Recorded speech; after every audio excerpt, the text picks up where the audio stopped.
Continuamos con nuestro devocional acerca del matrimonio. El título del devocional de hoy es El pacto por encima del yo. Vivimos en una generación que ha hecho del yo su mayor virtud.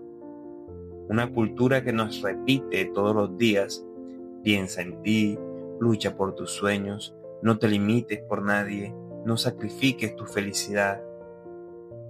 La realización personal se convirtió en el Dios moderno.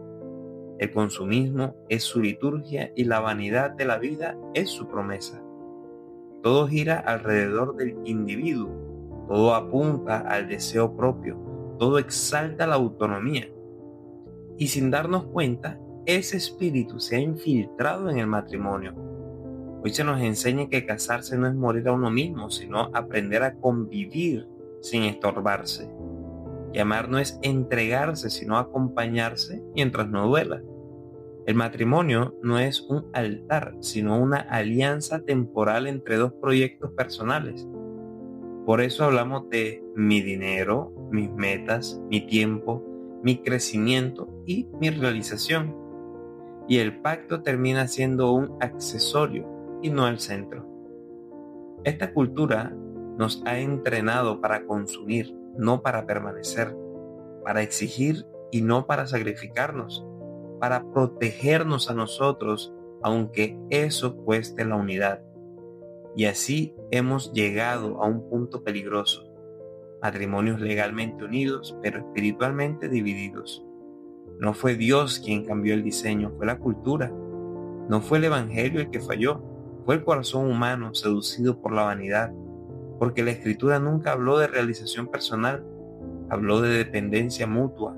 Nunca habló de dos proyectos coexistiendo, habló de una sola carne caminando hacia un mismo destino.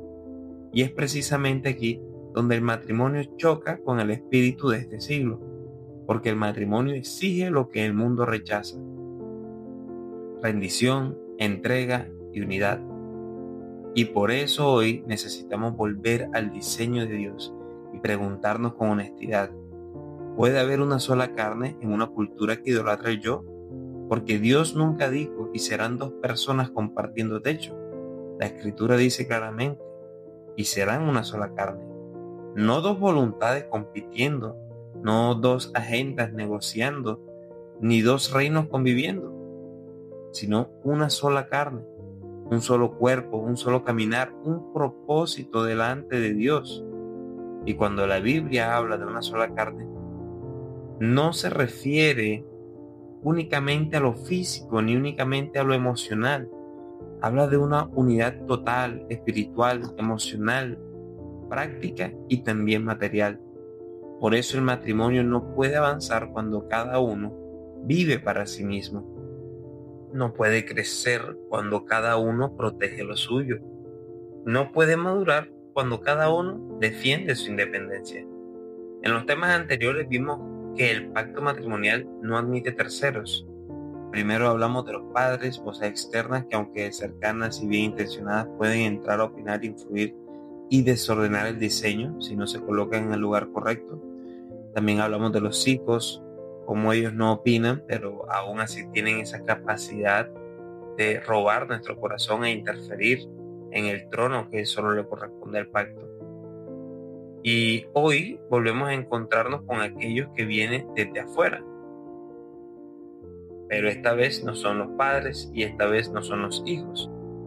Hoy hablamos de algo que viene desde afuera porque hace parte de lo que ha traído la cultura, pero que también está dentro de nuestro corazón porque hace parte de esos deseos que aún cargamos, que son las metas personales y también el dinero.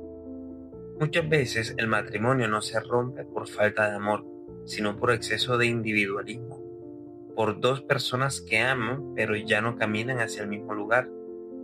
Vivimos en un tiempo donde cada uno tiene su proyecto, su visión, su sueño, su plan personal. Y sin darnos cuenta, el matrimonio deja de ser un llamado compartido y se convierte en un punto de encuentro ocasional entre dos agendas distintas. Cada uno avanza, cada uno crece, cada uno se desarrolla, pero no juntos. Y entonces comienzan las frases modernas: yo te apoyo, pero eso es tu sueño. Eso es lo que tú quieres, o ese es tu dinero y este es mi dinero, o esas son tus responsabilidades y estas son mis responsabilidades. Y lo que Dios llamó una sola carne empieza a vivirse como dos individuos cooperando. Y aquí es donde el matrimonio se estanca, porque no se puede edificar un futuro común cuando cada uno vive defendiendo lo propio. No se puede formar una visión familiar cuando cada uno protege su realización personal.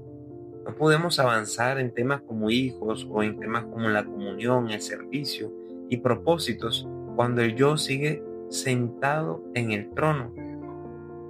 Por eso, este tema es tan crucial, porque cuando el dinero se divide, el corazón también se divide. Cuando cada uno administra lo suyo, cada uno comienza a pensar solo en sí y entonces se gasta sin consultar, se decide sin acordar, se sueña sin compartir. No porque haya mala intención, sino porque la cultura nos enseñó que el dinero es identidad, libertad, poder. Es mío y puedo hacer con él lo que yo quiera. Pero el Evangelio dice otra cosa. El matrimonio no conoce lo mío y lo tuyo, conoce lo nuestro. Porque donde hay una sola carne, también debe haber una sola visión, una sola administración, una sola dirección delante de Dios. Porque el problema no es tener metas, el problema es cuando las metas dejan de tener un altar. No es pecado soñar, crecer, estudiar, emprender o prosperar. La Escritura nunca condena el avance, condena el orgullo. El peligro no está en la realización personal, sino en convertirla en la identidad. Cuando el sueño se vuelve intocable, cuando el proyecto se vuelve sagrado, cuando la agenda personal se vuelve innegociable, entonces el matrimonio deja de ser llamado principal para ser el acompañante del camino individual. Ya no caminamos juntos hacia un mismo destino, simplemente caminamos cerca. Se convierten en buenos compañeros de casa, pero pobres compañeros del pacto. Porque el matrimonio no muere solo por golpes fuertes. Muchas veces muere por pequeñas decisiones diarias donde el yo siempre gana. Dios nunca diseñó el matrimonio para que dos personas se turnaran el protagonismo. Diseñó el matrimonio para que ambos se rodearan juntos. Cuando uno vive para su propósito y el otro vive para el suyo, el hogar deja de ser un altar y se convierte en estación de paso. Por eso muchos matrimonios no avanzan, no porque no amen a Dios, sino porque nunca unieron verdaderamente sus caminos. Y el dinero revela esto, como pocas cosas lo hacen. Jesús dijo, donde esté vuestro tesoro, allí estará también vuestro corazón. No dijo donde esté tu corazón, dijo donde esté tu tesoro. El dinero siempre expone quién gobierna. Por eso, cuando el dinero es separado, el corazón también lo está. Cada gasto se vuelve territorio personal, cada decisión financiera se vuelve una defensa propia y cada conversación se vuelve una discusión. No me digas qué hacer con mi dinero. Yo trabajo para esto. Esto es mío. Y sin darse cuenta, el matrimonio comienza a vivir bajo una lógica peligrosa. Hay dos cuentas, hay dos criterios, hay dos autoridades. Un mismo techo, pero no un mismo reino. No es extraño entonces que el dinero se convierta en una de las mayores causas de discusiones, resentimientos y esos silencios prolongados. Porque cuando el dinero no se rinde al pacto, termina gobernando el pacto. Cuando no se somete a Dios, termina enfrentando a los esposos. Y lo que comenzó como orden financiero termina produciendo distancia emocional. La Escritura es clara. Cuando Dios une, Él no une parcialmente. No une solamente los cuerpos o el apellido o las rutinas.